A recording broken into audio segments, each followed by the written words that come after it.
Sisipsip ako ng nana para sa 3,000 piso.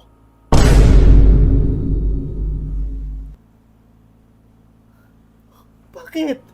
Kasi tol, isipin mo, 3,000 yun.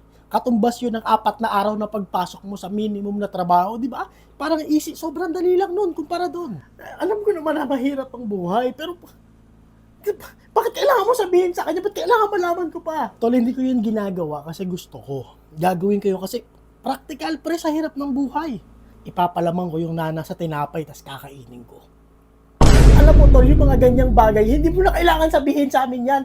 Sa isip mo na lang, putang ina, kadiri kang baboy mo. Oo, wag mo ko husgahan dyan, pre. Ikaw ka, nagtitake ka ng hindi mo alam na gamot para sa 500 o, di ba? Oo, teka lang, magkaiba yung sa atin ha. Yung sa akin, gamot lang. So yun, hindi naman yun nga, yun nga yung sinasabi ko. Wala tayong pinag-iba, pre. Pareho lang tayong practical. Practical, anong practical sinasabi mo, tol? Nga, ang sinasabi ko, pare, hindi mo naiintindihan. Ikaw nga hindi nakakaintindi.